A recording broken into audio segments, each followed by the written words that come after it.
They expected fists, hatred, and revenge. Instead, Japanese prisoners of war in America were met with bread, water, and quiet kindness. In the shadow of Pearl Harbor, these moments on American farms shattered everything they thought they knew about their enemy. This is the forgotten story of how mercy broke through where bullets once ruled. The train clattered across the vast open plains of the American Midwest, its steel wheels echoing like a steady drumbeat on the tracks. Inside the cars, hundreds of Japanese prisoners of war sat in silence, pressed shoulder to shoulder, staring through the small barred windows at a world that felt impossibly distant from the jungles and islands they had fought on only months earlier. The view stunned them. Stretching endlessly in every direction were seas of golden cornfields, their tall stalks swaying under the broad, endless sky. Red barns stood like sturdy towers against the horizon, and neat white farmhouses dotted the land. To the men, who had grown up on crowded islands where mountains and sea framed every sight, the sheer scale of America was overwhelming. The sky alone seemed larger than anything they had ever known. Just weeks earlier, many of them had believed they would die fighting on distant beaches or in caves, for surrender was considered shameful in the Imperial Army. Their officers had told them that capture meant disgrace to their families, dishonor to their ancestors. They had been told the Americans would never show mercy. Yet here they were, alive, disarmed, and bewildered, rolling deeper into a land they had been taught to fear as merciless. The prisoners whispered among themselves, trading hushed rumors that had circled through the ranks before their capture. Stories claimed that the Americans starved their captives, beat them, humiliated them, or worse. They remembered the attack on Pearl Harbor and knew that hatred of Japan ran deep in this land. In their minds, revenge seemed inevitable. Many imagined mobs waiting at the stations, hurling rocks or spitting on them, eager to punish the men who had worn the rising sun on their shoulders. Each mile deeper into America only sharpened the dread.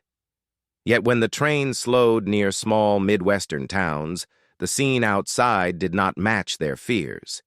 Instead of angry crowds, they saw curious faces. Families gathered at crossings, standing with children at their sides. Some of the little ones waved shyly as the train passed.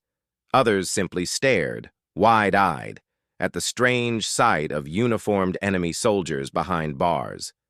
There were no jeers, no curses, only quiet wonder.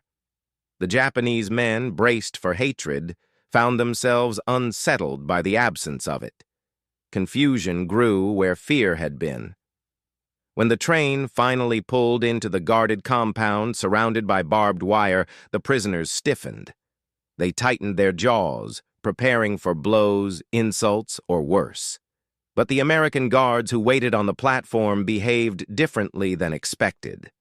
Their commands were sharp, their movements disciplined, but there was no cruelty in their actions. They barked orders for the men to disembark, lined them up, and marched them into camp. Yet when food was handed out, it was not thin gruel or scraps, but rations that shocked the prisoners. Loaves of bread, boiled potatoes, and even cuts of meat. For men who had lived through shortages in Japan, who had eaten meager portions while serving in the army, the sight of such abundance from their captors was almost unbelievable. Inside the barracks, the surprises continued. The wooden buildings were plain, but the bunks were clean, and each man was issued a blanket. The straw mattresses were stiff but serviceable. After months of mud, caves, and the chaos of battle, the order and cleanliness of the camp felt strange. That night, as the prisoners lay awake, the dissonance pressed heavily on their minds. Why would the enemy, the hated Americans, care whether they slept well? Through the thin walls, they could hear the night sounds of the Midwest, cicadas buzzing in the fields, the low chorus of frogs, and in the distance, the faint hum of tractors beginning their work at dawn. These sounds were unlike the cries of jungle birds or the crash of Pacific waves that many had known in battle. Here, the world outside the wire seemed strangely peaceful, but inside, tension lingered. Some men muttered that this was only a trick, that the cruelty would come later. Others believed the Americans simply wanted to use their labor before discarding them. A few clung to the propaganda they had been fed during the war, insisting that Americans were weak, too soft to be feared, and that perhaps this comfort was proof of their weakness. Yet even those voices carried unease, for none could deny that their captors had treated them better than they had been told to expect. Days began to fall into rhythm. At dawn, guards blew whistles, and the prisoners were called into formation. Orders were shouted in halting English, which many struggled to understand, but the discipline was clear. Roll calls, inspections, and short walks across the compound became routine. And yet alongside the firmness came small details that unsettled them further. Guards did not strike them when they stumbled out of line. Letters were allowed through the Red Cross, giving the men a chance to write home. Something many had believed impossible in captivity. One day, a guard even offered a cigarette to a prisoner who had none, a gesture so casual and human that it clashed violently with the image of the enemy they had carried in their hearts. The true turning point came with an announcement. The prisoners would soon be sent out to work, not in factories or mines, but on farms in the surrounding countryside. The news rippled through the barracks in anxious whispers. Farmers? These would be ordinary Americans, civilians who surely had lost sons, brothers, or husbands in the Pacific. The idea of facing them filled the prisoners with dread. Surely this was where vengeance would finally reveal itself. They imagined being cursed, spat upon, or treated as beasts of burden. No soldier of the Imperial Army had ever been trained for the possibility of kindness from enemy civilians. To them, it seemed impossible. That night, sleep was scarce. The cicadas outside sang their steady chorus, but inside the barracks the men turned restlessly on their bunks. Some stared at the ceiling, others whispered in the dark. They pictured the barns and fields they had seen from the train, wondering what awaited them beyond the wire. Would American farmers use them like animals, driving them with whips? Would they mock them, spit on them, or make them work until they collapsed? The uncertainty gnawed at them. When dawn broke, the air was crisp, carrying the fresh smell of tilled soil and cut grass drifting in from beyond the wire. The prisoners were herded into formation, their names called one by one in the sharp voices of the guards. The men moved with hesitation, their steps heavy with dread. Groups were escorted out through the gates, past the barbed wire that had penned them in. Outside, trucks waited to take them deeper into the American countryside. The prisoners climbed aboard reluctantly, each step weighed with the fear of what awaited them. They kept their eyes low, bracing for insults or blows. Yet even before the trucks began to roll, they noticed something peculiar. The guards remained firm but not cruel, their discipline steady and measured.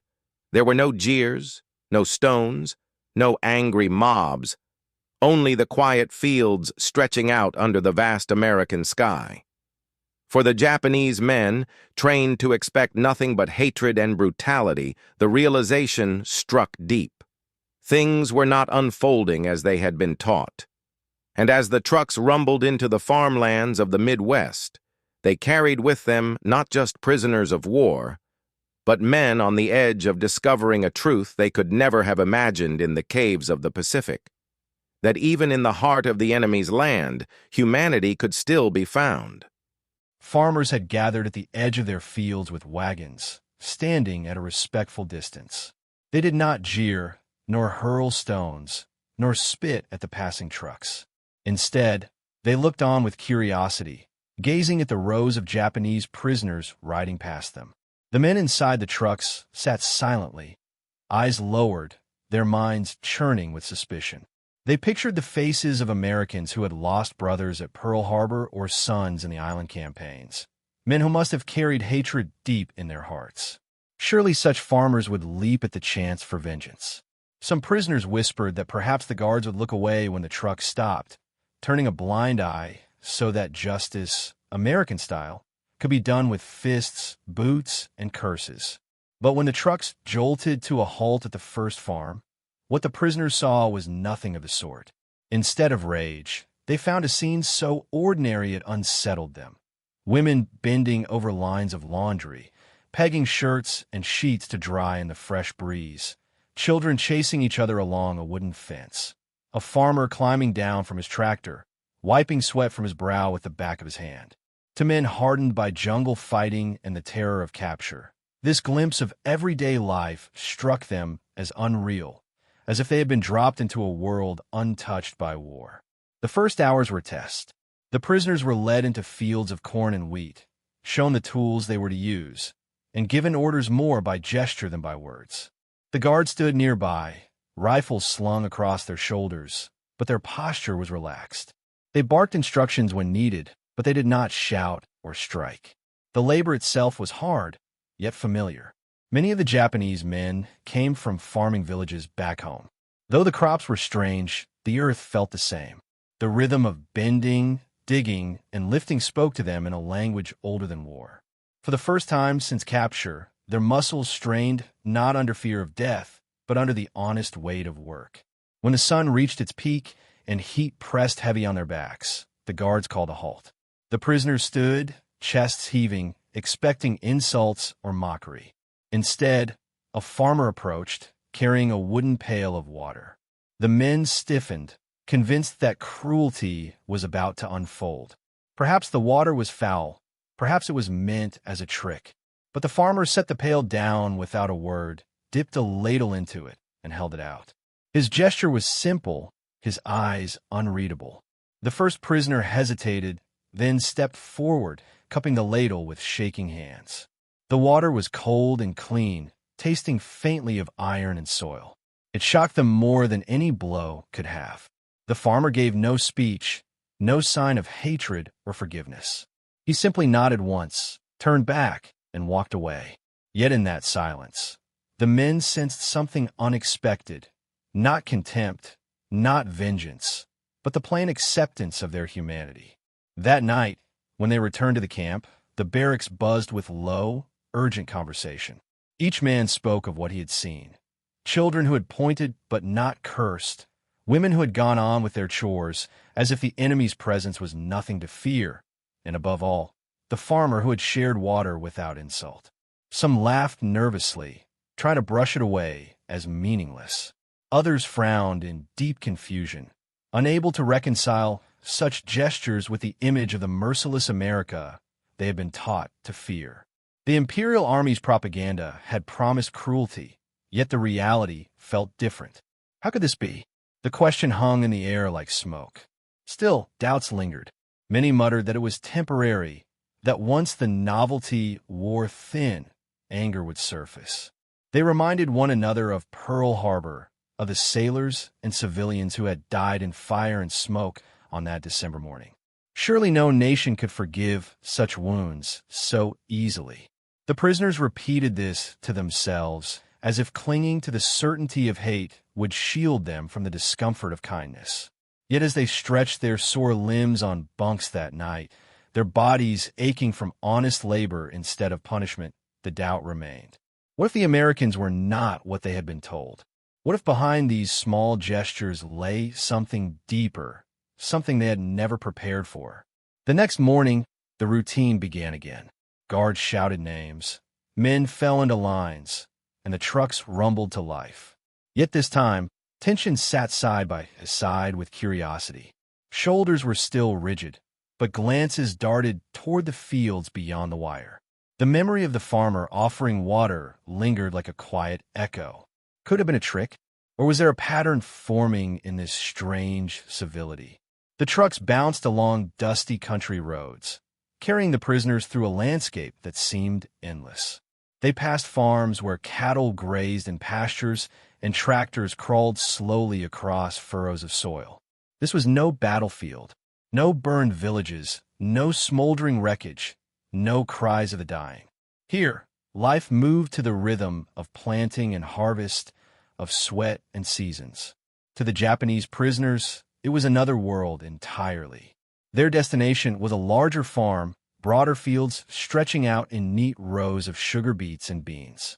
A tall farmer with broad shoulders and sun-weathered skin stood waiting. His expression was neither warm nor hostile, but steady. He issued instructions to the guards in a level voice, then gestured toward the fields. The prisoners were handed shovels and sacks, and soon the rhythm of work began anew. Backs bent, sweat beaded, and the sound of shovels cutting into soil filled the air. What struck the men most was the farmer himself. He remained nearby, watching their work with an even gaze. There was no malice in his eyes. His attention was practical, as though he saw them not as enemies, but as extra hands needed to keep the farm running. Hours passed. Sweat soaked their shirts, blisters opened on their palms, but still no cruelty came. When one of the younger prisoners stumbled, overcome by exhaustion, the farmer motioned for him to sit by the fence. The guards, to the astonishment of all, allowed it. Soon after, the farmer's wife appeared. Her dress was simple, her movements quick. In her hands, she carried a jug of milk and a basket of bread. She approached the guards first, offering them food. Then, hesitating only a moment, she turned toward the prisoners. The men stiffened, expecting a rebuke, but instead she set the jug and bread on the ground, within reach. With a small nod, she stepped back. The prisoners stared, frozen by confusion. Finally, one reached forward, tore a piece of bread, and placed it in his mouth. It was soft, fresh, and tasted of warmth they had not known in months. Another lifted the jug and drank the milk. It was cool and rich, so unlike the watery rations they had imagined their captors would give. Each bite, each sip, carried a weight heavier than any chain. Bread and milk, symbols of home and kindness, shared by the wife of a farmer who might well have lost someone to the war. The men ate in silence, their thoughts heavy. Some bowed their heads, unable to meet the woman's eyes, ashamed to accept kindness from those they had been told to despise. Others chewed slowly, wondering if this was some cruel trick. But no insult followed, no sudden blow. Only the steady hum of bees in the fields, the whisper of the wind through the corn, and the creak of the farmer's boots as he returned to his work. As the day wore on, the prisoners began to notice the small details around them. The way the farmer's children darted in and out of the barn, the way the wife folded her laundry in the sun, the way life carried on as if the presence of enemy soldiers was not a rupture, but a quiet fact of necessity. And in those details, their certainty began to falter. The farmer's children peeked shyly from the doorway of their house, their small faces marked by curiosity rather than fear. A dog wandered up to the strangers in tattered uniforms, sniffed at them, and wagged its tail without judgment. The farmer's wife, her hands busy with laundry and chores, glanced their way from time to time. Her calm expression suggested that even in the shadow of war, her family's sense of ordinary humanity had not been erased. That evening, when the prisoners were taken back to camp, they carried more than sore muscles and sunburnt skin. They carried questions that gnawed at them. Why would Americans, who had lost so much at Pearl Harbor and in bloody battles across the Pacific, treat their enemies with such decency? No answers came, but the seeds of doubt had been planted, doubt about everything they had been told about the enemy.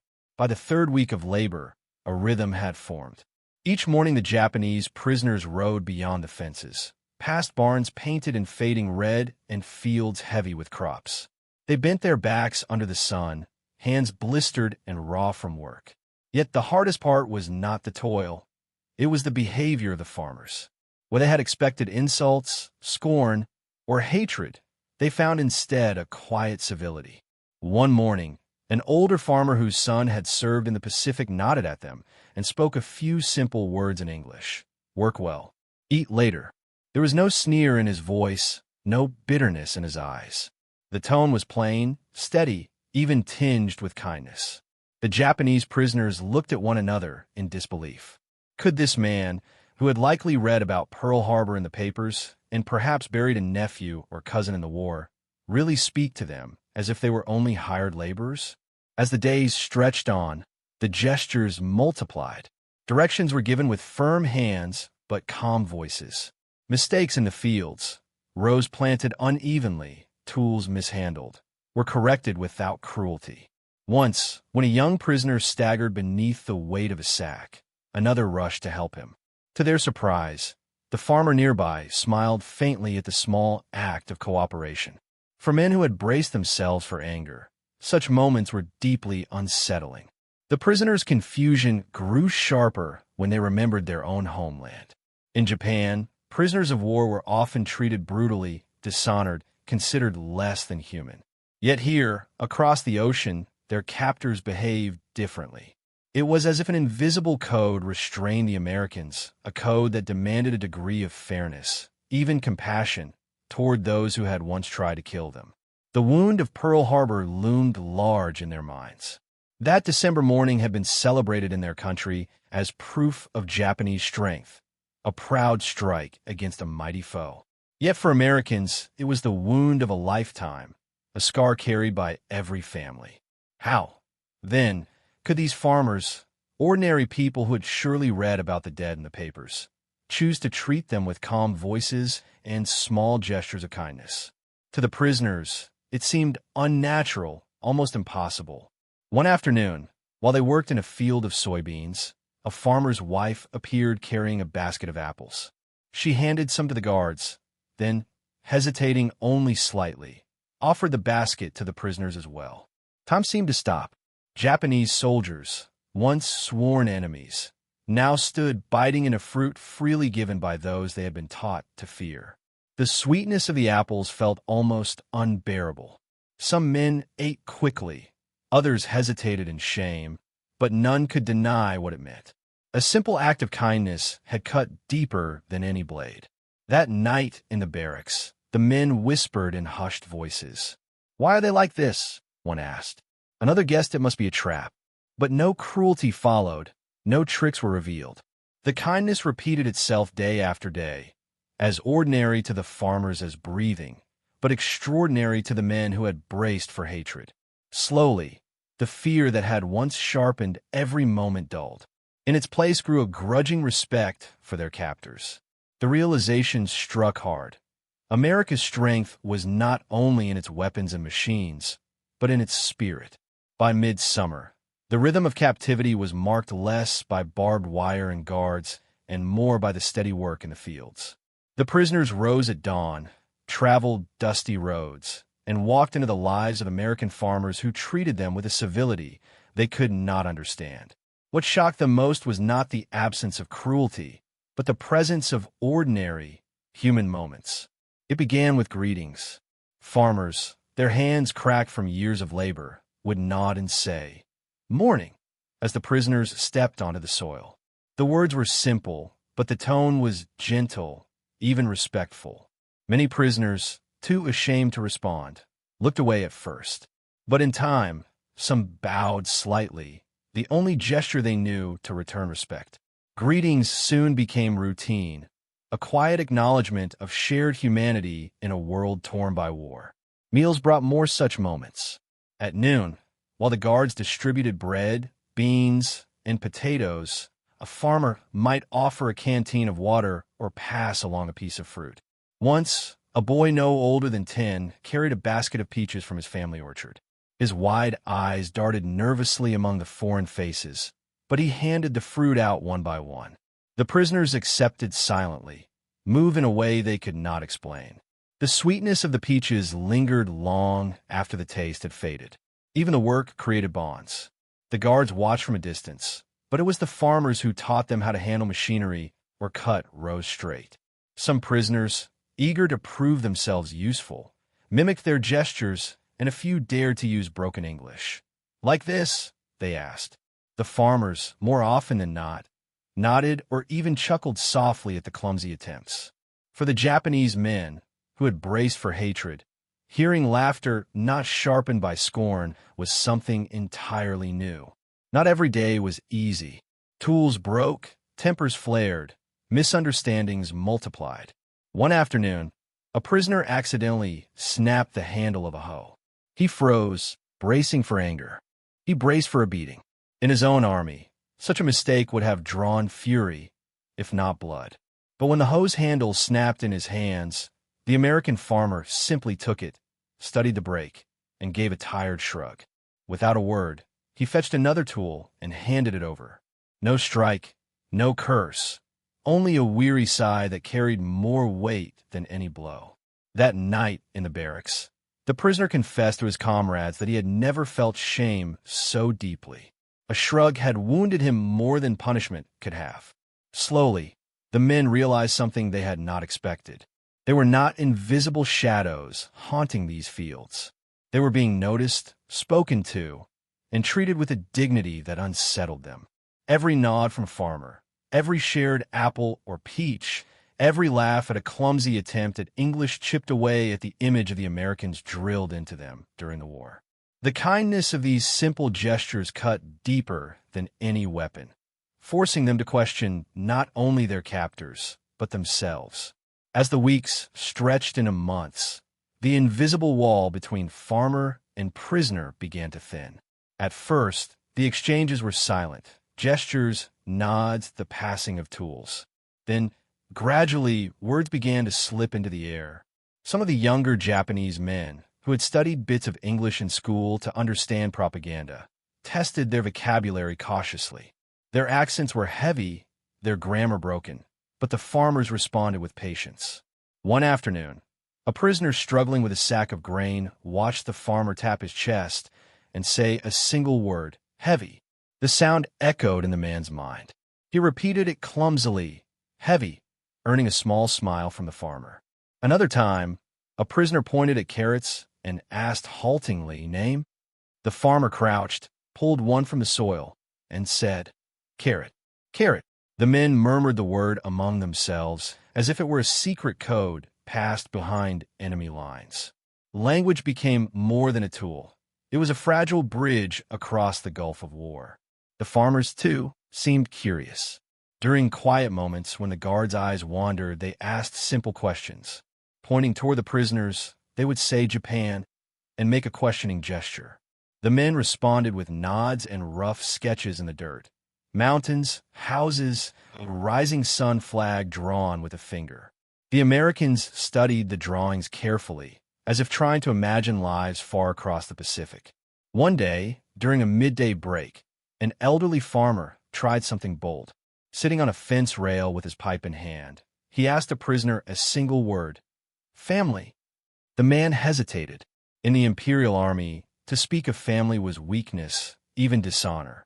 But finally, in broken English, he whispered, wife, 2 children. He pointed eastward, toward the homeland he could not reach. The farmer nodded slowly, tapping his chest to say he too had a family. No more words were exchanged, but none were needed. In that instant, the enemy and the captive were only fathers, separated by oceans and war. Such moments shook the prisoners deeply. In their own army, to show vulnerability or speak of loved ones was dangerous, punished harshly. Yet here, on American soil, a single question opened wounds and offered comfort all at once. These gestures of kindness forced them to see what they had been told to deny, that their enemies were not faceless demons, but human beings with the same loves, losses, and ties of family. At night, the barracks buzzed with whispered stories. Some mocked the farmers as soft, unfit for war, lacking the iron spirit Japan admired. But others admitted quietly how disturbed they were. They compared the civility of these farmers with the cruelty of their own officers, men who would have struck them down for far less than a broken hoe.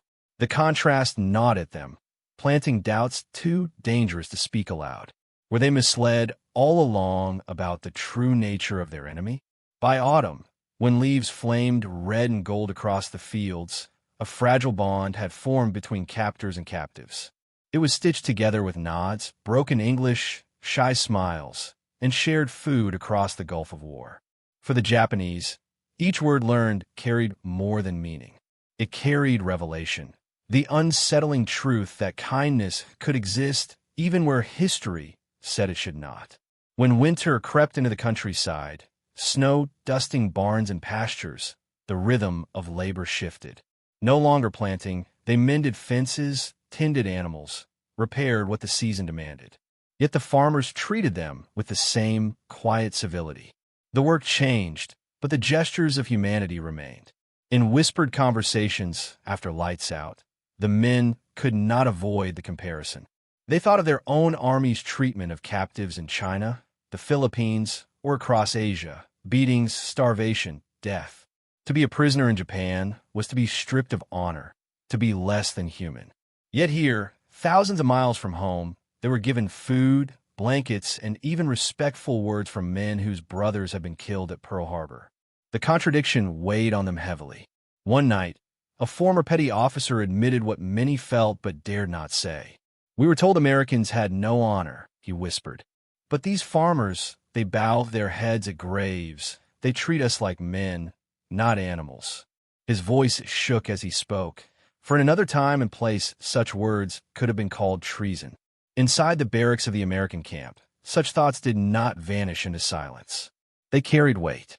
A few men spoke them aloud, their words thin but steady, and others, though quieter, nodded in agreement. Even without courage to voice it, they felt the same unease. The feeling deepened whenever letters from home arrived. Through the Red Cross, short messages slipped across the ocean, lines written in careful script, often no more than a few sentences. Yet within those words lay reminders of hunger and loss. Families described food shortages, the struggle to endure, and the harsh winter closing in on Japan if the war did not end soon. The prisoners pictured their wives queuing for scraps, their children searching for firewood, their parents weakened by cold. And then they looked at their own hands, holding bread and meat on American soil. Guilt crept into their astonishment. The thought lingered. How could the enemy, the nation that burned Tokyo and sank their ships, show them mercy when their own commanders had never done so? The farmers who worked beside them seemed to understand without needing to be told.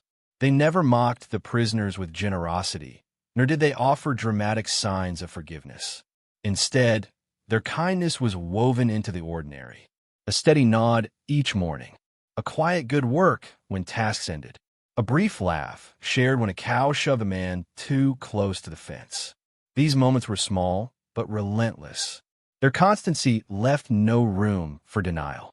Day after day, the repetition forced the Japanese men to confront an unexpected reality, an enemy who refused to hate them. By December, the third anniversary of Pearl Harbor weighed heavily across America. Newspapers carried solemn stories, recalling the attack, reminding citizens of the lives lost. Yet in the fields of the Midwest, where the prisoners worked, no bitterness was spoken aloud. Among the farmers were men who had lost sons in the Pacific. Still, they spoke with calm dignity to those who wore the uniform of that same empire. For the prisoners, such silence struck harder than words. It revealed a strength they could not understand, the strength to choose dignity over vengeance. In their reflections, many prisoners reached a conclusion both painful and profound. America's true power was not only in its factories, its fleets, or its skies. It lived in the ordinary people who, though scarred by grief, still treated strangers with humanity. And that quiet strength, more than bombs or bullets, unsettled them most. When the war finally drew toward its end, the atmosphere in the camps shifted. News came slowly, whispers from guards, headlines caught on stray newspapers, the heavy announcement of Japan's surrender. For the prisoners, it was a moment of crushing weight and strange relief. Their empire, once proud and unyielding, had fallen. Yet they themselves were alive, standing on enemy soil, treated with a decency they could still hardly comprehend. As repatriation approached, thoughts turned to the journey home. Japan awaited them in ruins, and they prepared to return with memories no one would easily believe. The last weeks on American farms carried a sense of farewell. The prisoners moved through fields they had tended from spring to winter, knowing their labor was ending. The farmers, too, sensed the moment. Some spoke a little more than usual, offering brief blessings, good luck, safe home. Others gave quiet parting gifts, an apple, a pair of gloves, a folded handkerchief. These were not grand gestures, but they cut deeper than medals or speeches. On departure day, trucks waited once again, as they had months before. The prisoners climbed aboard with meager belongings, but also with memories that no bag could hold. As the convoy rolled across the countryside, many turned their heads for a last glimpse. By the roadside, some farmers stood at their gates, lifting hands in farewell. One elderly man removed his hat, pressing it against his chest until the trucks disappeared. The prisoners, overcome, lowered their heads in return, a bow of respect that needed no translation. The voyage across the Pacific carried them into uncertainty. On deck, the men whispered about what awaited them. Cities reduced to ashes, families starving, the shame of surrender. Yet again and again their talk circled back to the farmers. They remembered the first cold water offered in the fields, the boy who shared peaches, the women who passed them bread without fear. They remembered the calm words spoken despite Pearl Harbor's shadow. For many, those memories were harder to explain than defeat itself. When they stepped ashore in Japan, they carried these stories home. Friends and family listened, some shaking their heads, unwilling to accept that Americans, the devils they had been taught to hate, could show kindness. Others grew quiet, unsettled by what it meant. But for the prisoners, the memories would never fade. They had been spared cruelty, not by generals or politicians, but by ordinary men and women who had every reason to hate them. In later years, some wrote of those days, setting down their testimony. They described how they had found humanity in the unlikeliest of places. They told not only of survival, but of humility, of compassion, and of the lesson that war could not erase the decency of individuals. Even Pearl Harbor, with its destruction and grief, had not hardened every American heart. The war had taught them to expect only hatred. Yet in the quiet fields of rural America, they had discovered something else. That truth haunted them, shaped them, and lived with them long after the guns fell silent. For in the end, it was kindness, offered quietly, without fanfare, that pierced deeper than any weapon.